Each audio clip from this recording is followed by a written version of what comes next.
Hey, what's going on? You know who it is. You know what it is. This your boy Town Biz. All right, so Gabrielle Union, who recently celebrated the 25th anniversary of Bring It On, the cheerleader movie that was pretty much what you would call mid-range successful, but it went on to become what you would call a cult classic among teens, sort of like in the same realm as Mean Girls and those type of movies and Clueless.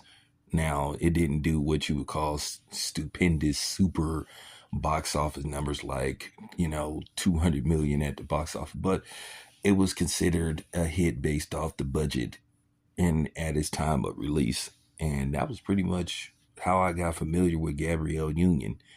Um, how I feel about Gabrielle Union outside of, acting, that's a different story. I do feel she's a very talented actress. She really is. You cannot deny that.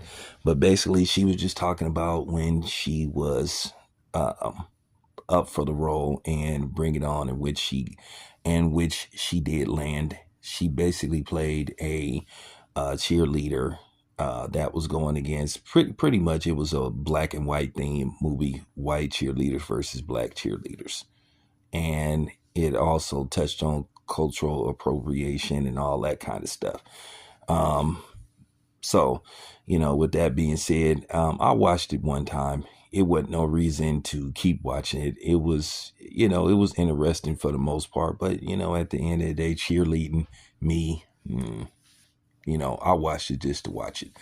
But with that being said, she still talks about a obvious and blatant problem that we still continue to see after all these years in Hollywood about where to place black people as far as certain roles go.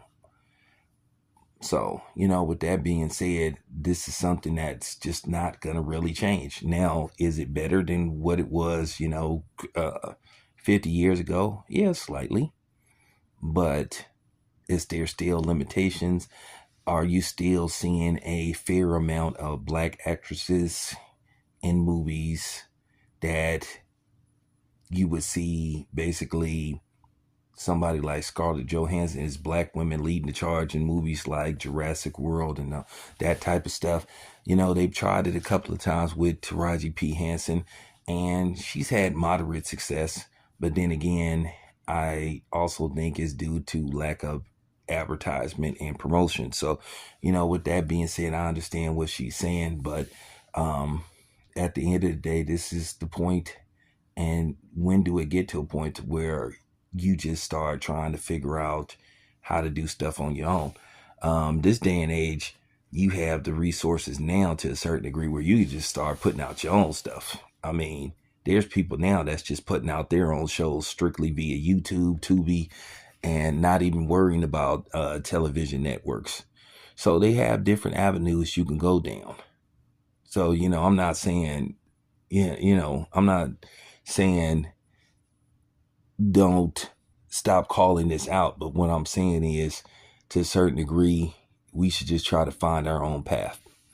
That's real talk. I'm not trying to get a mainstream television show on CBS. I like what I do on my own. I like, for the most part, being able to control the narrative for the most part, depending on what is said, because they still have limitations on certain things you can say and certain things you can't. But I feel like I have more creative freedom than what I would have versus being on CBS, ABC, or NBC,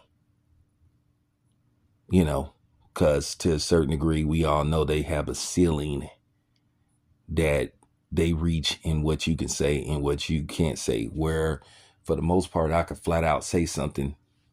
When you are in a controlled environment, um,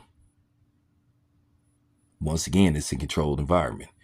You just can't say whatever you want. So, with that being said, I understand. Will they ever be complete change? No, not as long as those two different groups of people, and what groups of people primarily run Hollywood. You know, um, the Skittles community, and then the other community. So there you have it. It's your boy Tail Biz Mo.